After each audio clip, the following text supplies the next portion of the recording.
Hey there, I'm Ben.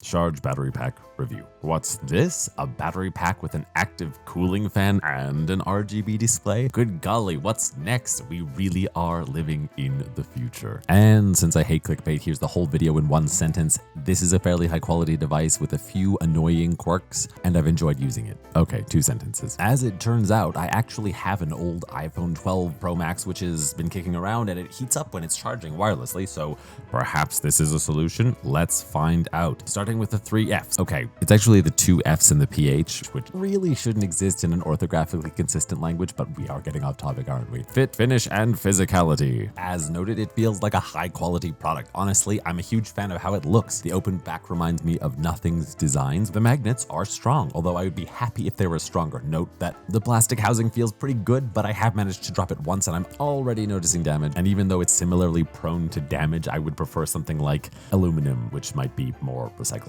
On that note, bonus points for the recyclable packaging. Love that. Next, this thing is pretty damn thick. Combined with an iPhone, it's a huge package, which normally I'm a huge fan of, but it does just barely fit in all of my pockets, so I guess I can't complain too much, I guess. Incidentally, it makes a half-decent kickstand if you're working with a hard surface, which again, I'm a huge fan of. Now, would that be a cocaine joke or a dick joke? Anyway, I've also started holding my phone like this, which I know looks weird, but it's actually super comfortable and nice. Tech support. So I did message their tech support system and they advertised a response time of 48 hours. It took a full 7 days for them to respond, so if you were buying this for the tech support, maybe don't. Okay, let's talk about the interface. The button. Honestly, when I see a single button doing multiple jobs, I always worry, but because this device is so simple, we can argue that Sharge got away with it. 1 click activates the LED indicator telling you your charge. 2 clicks turns charging off, which is actually great given that there are times when I do want to keep some powder dry, if you know what I mean. 3 clicks actually does nothing. 1 long press activates low wattage mode, which is apparently for watches and headphones. This one is really weird, but I'll go into detail later. Now let's talk about the LEDs. This is where it starts to get a little bit messy. First of all, I love that there's an LED indicator. While Apple and others are bringing things back, I would really love to see this back on their devices. Honestly, this is a feature that I really hope to see on most hardware devices. It's just such a nice bread and butter thing. For some reason, the charging display seems to go from top to bottom instead of bottom to top. This begins to make a little more sense when you realize that one of the lights is actually a wireless charging indicator, which has been put in exactly the same place and row as the other ones, which again is where it gets kind of messy. Honestly, the LED indicator should be on the same side of the button and the charging indicator should be on the other side, and then the lights could light up in the regular bottom to top order as is conventional. What's even crazier about this is because there's an open back, it kind of looks like there's a soldering contact point on the other side, but I could be wrong, and if you're an expert on circuit board design or soldering, please drop a comment below the like button, because I am kind of curious about this. Next, let's talk about performance. Charging. So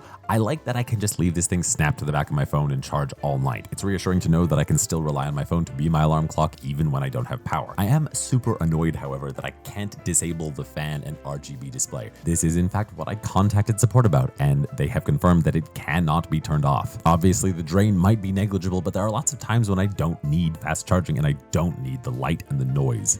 I wish I could just disable these features using the slow charging mode that they already built into the device. That said, it's not just a battery pack, it's a portable Qi charger and a USB-C converter, and that is totally lovely. On that note, let's talk about wireless charging.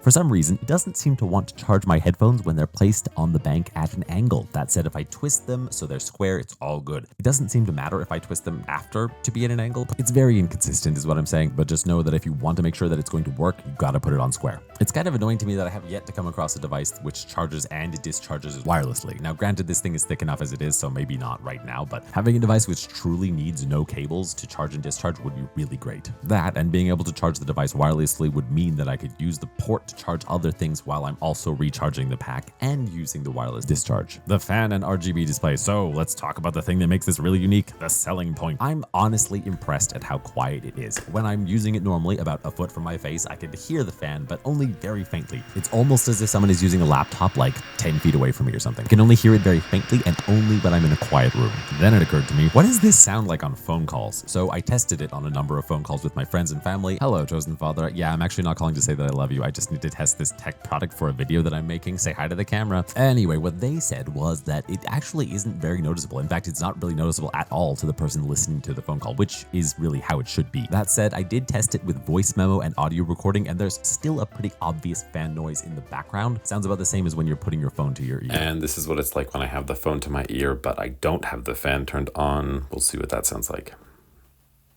So this is what a voice memo sounds when I'm holding my phone like a phone to my ear. And the fan is of course on.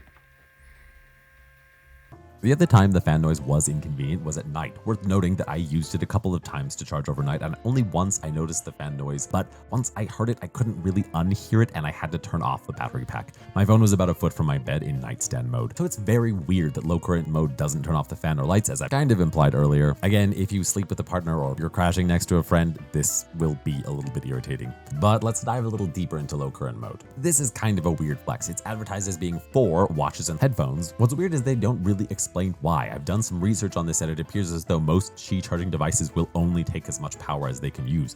Even if you plug your headphones into, say, like a 45-watt charger, it shouldn't really make a difference to the health of the battery. Now, I did test this with my iPhone to see if it would overheat while it's charging, especially while it's fast charging, because it does have a history of getting hot and overheating at times. And as it turns out, it does still overheat sometimes. Now, it does seem to have improved somewhat. It overheats less than it would if it was fast charging via a cable, but even though the situation is improved, we still have that small issue, and that could really just be the fault of my old phone. So as always, if you bought this, I would really love to know what your experience has been. If you have any issues with overheating with any other phones or devices, drop a comment below the like button if you can. Environmental and ethics shit. There is jack shit about their supply chain or environmental responsibility. We can safely assume that they don't offer any kind of device recycling or circular supply chain, which is a problem. Further, there's no info on how their products are manufactured. Does this product contain the blood, sweat, and tears of children, as well as a healthy sprinkling of carcinogens? We have no way of knowing. All in all, it's really deeply unprofessional for a company to let things like this fall. Doesn't matter how good your product is if it's made of asbestos by a child slave army. I'll say it until I'm dead. Transparency on these issues is a fundamental part of developing any professional brand. There are very few companies that meet this bare minimum standard. As consumers, we have to hold those we purchase from accountable. Summary: I am really bothered by the fact that I can't just choose to charge slower and not use the fan and RGB lights. Because this device does stick so nicely to my phone, I'm not really worried about it being there for a couple of hours. Further, I'm mad that in choosing this path, Sharge is forcing me to sacrifice at least a little bit of energy. I love that it has fast charging, but without the option to conserve power, it's an irritating waste of resources. That said, the battery health on my iPhone 12 Pro Max is 82%, and I can still get about 3 charges out of this pocket-sized pack, which honestly is pretty impressive. Combine that with the fact that this company is in no way accountable for its emissions and labor standards, and I like the company a lot less. Product, however, is decent. A few software updates would really make this nearly perfect. All in all, I think the big takeaway here is that having this device has really taken away all of my battery anxiety. I love having the freedom to use my flashlight all I want or have my screen be brighter. Really, it's just about using my phone to its full potential. Something else I kind of love about this device is that charging is kind of an afterthought now. I used to be fanatical about making sure my phone was charging overnight always. Having a weak battery was basically a deal breaker because I needed something that can last at least a day. The price is decent and the product does what it's supposed to really well with only a few really weird or awkward design errors. Honestly, it's a device I'd be happy to have in my bag, especially because I don't have to remember to bring a cable. If you can overlook the total lack of ethics, it's a pretty decent product. Okay, thanks for watching all the way to the end of the video. I'm Benjamin Butcher. This is BRBTG, and as always, I'll be right back.